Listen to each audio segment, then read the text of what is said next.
Hello, Belmont students. It's Mrs. Olet here.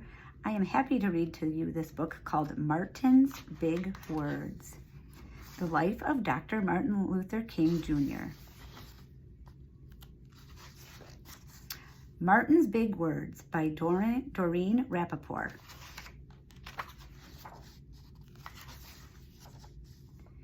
Everywhere in Martin's hometown, he saw the signs, white only. His mother said these signs were in all southern cities and towns in the United States. Every time Martin read the words, he felt bad until he remembered what his mother told him. You are as good as anyone. In church, Martin sang hymns, he read from the Bible, he listened to his father preach. These words made him feel good. When I grow up, I'm going to get big words too. Martin grew up. He became a minister like his father, and he used the big words he had heard as a child from his parents and from the Bible. Everyone can be great. He studied the teachings of Gandhi. He learned how the Indian nation won freedom without ever firing a gun. Martin said, "Love when others said hate. Hate cannot drive out hate. Only love can do that." He said together when others said separate. He said peace when others said war. Sooner or later, all the people of the world will have to discover a way to live together.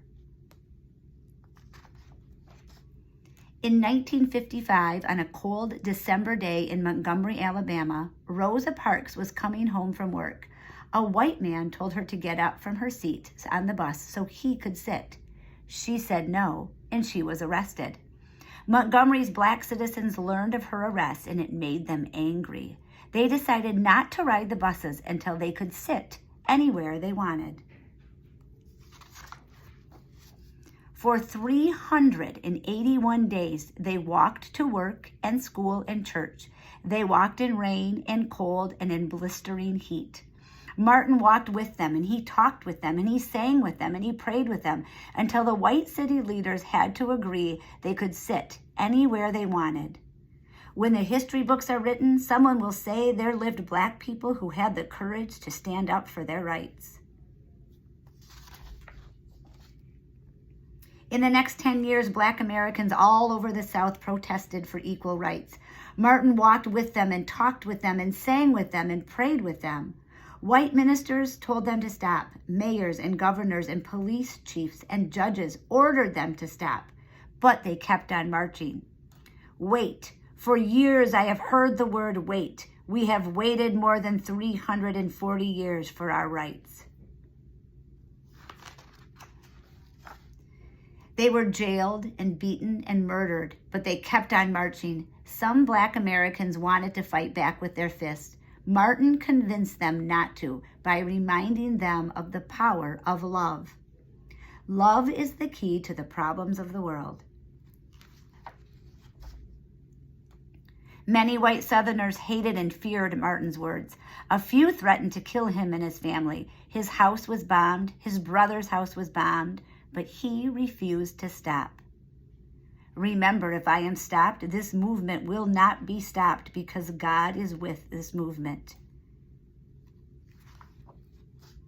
The marches continued. More and more Americans listened to Martin's words. He shared his dreams and filled them with hope.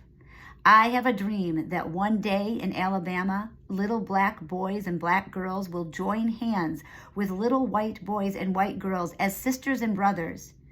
After 10 years of protests, the lawmakers in Washington voted to end segregation. The white-only signs in the South came down. Dr. Martin Luther King Jr. cared about all Americans. He cared about people all over the world, and people all over the world admired him. In 1964, he won the Nobel Peace Prize. He won it because he taught others to fight with words, not fists. Martin went wherever people needed help. In April 1968, he went to Memphis, Tennessee. He went to help garbage collectors who were on strike. He walked with them and talked with them. He sang with them and he prayed with them. And on his second day there, he was shot and he died.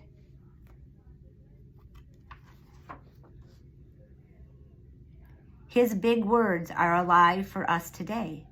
Freedom, peace, together, and I have a dream.